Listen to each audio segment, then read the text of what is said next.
Hello, my name is Benjamin Britton. I want to tell you about Patty Jo Watson. Patty Jo Watson is an American archaeologist.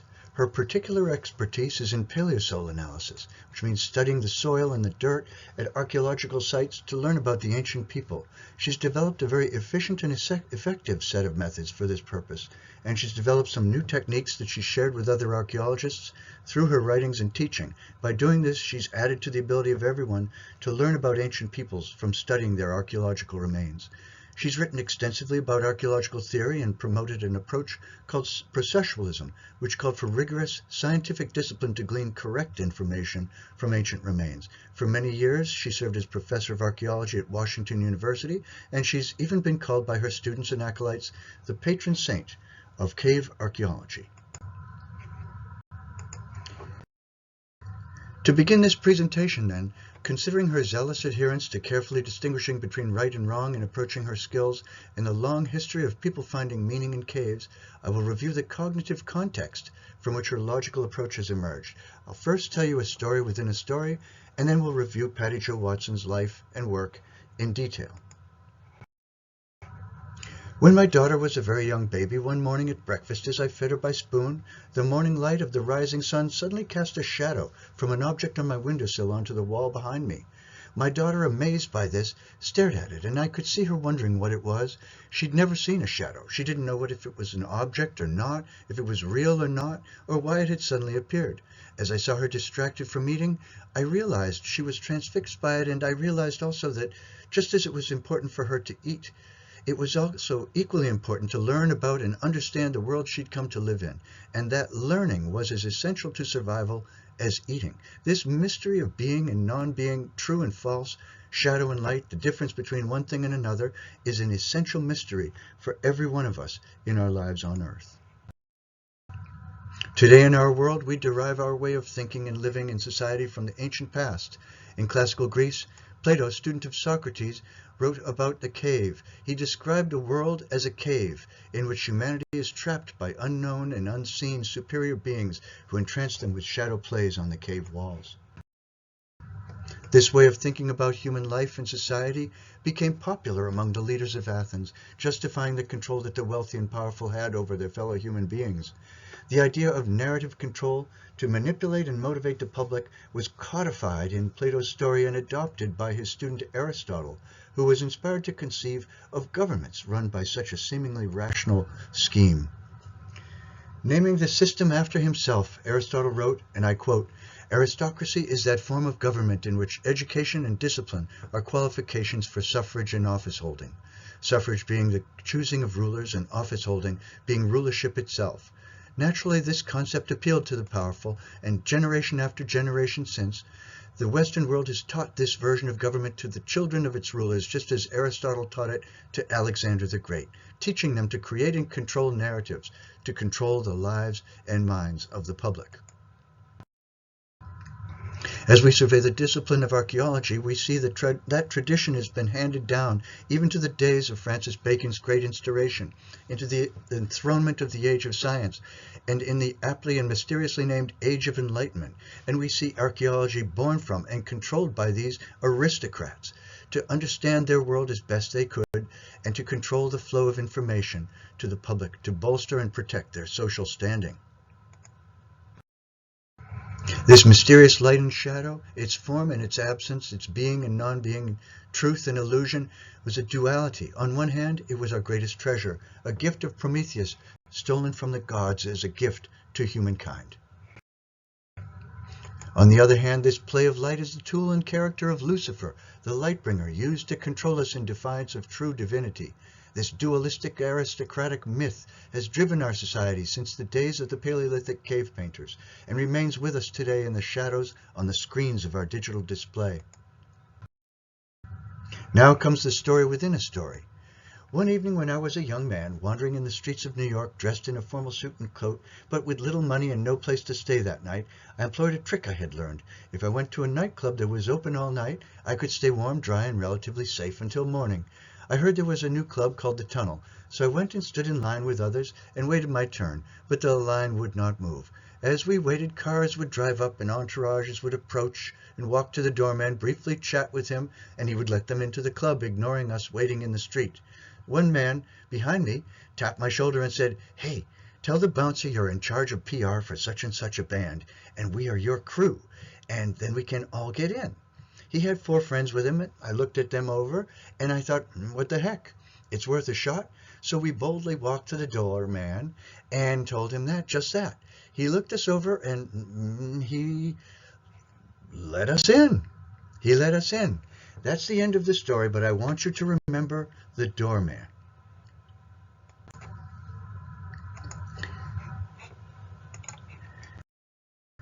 Now it's time to review the life and work of Patty Jo Watson. She was born in a small farming town in Nebraska where she led an active outdoor existence. Inspired by Nancy Drew mystery novels, she gravitated towards archaeology and studied at the famous Oriental Institute at the University of Chicago.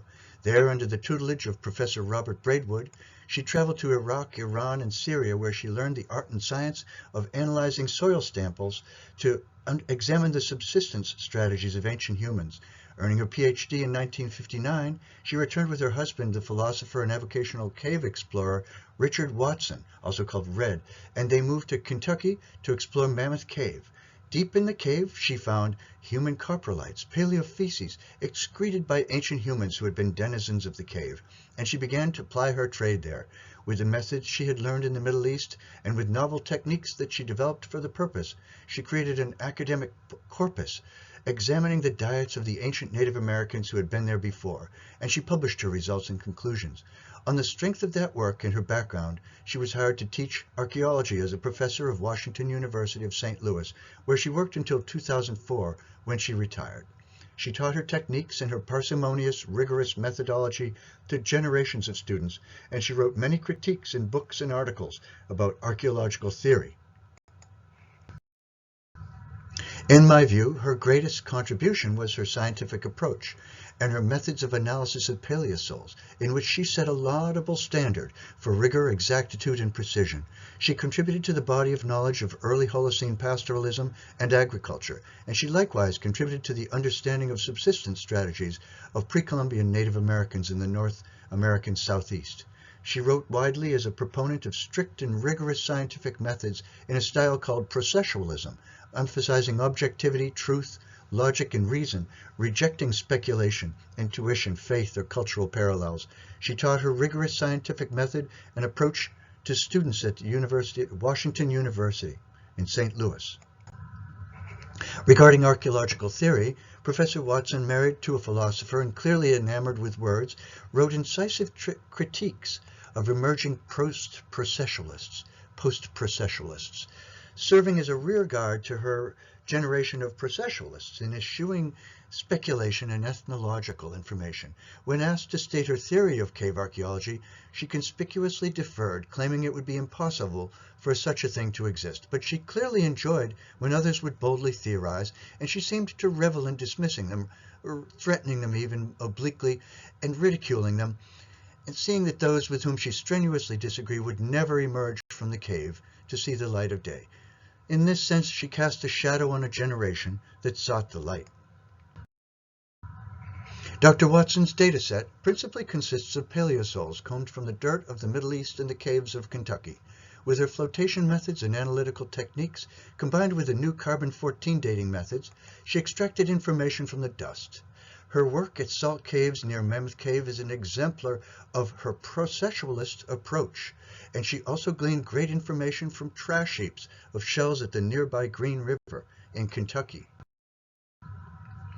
Dr. Watson's work was guided by certain assumptions. Her rigorous training led her to undertake archaeology as a scientific deductive process. She used words as sharp tools to defend and attack ideas and opinions about archaeology. She believed that only properly trained archaeologists should be heeded regarding questions about the ancient past, and she felt non-academics had no important place in such discussions.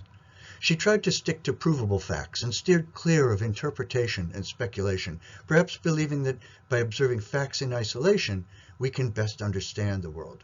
She espoused the value of general scientific principles, enshrining it as nomothetic, and she declined all interest in emic, indigenous, and historical information, believing it tainted by dilettantism, fraud, and casual error. She felt it to be impossible and misleading at best to attempt to understand the minds and thoughts and beliefs of ancient people. She adjured younger colleagues from, as she put it, going native. She refused to value the beliefs and thoughts of individual archaeologists, non-archaeologists, members of the public, and even of surviving members of indigenous populations, feeling that the data should speak for itself without human interpretation.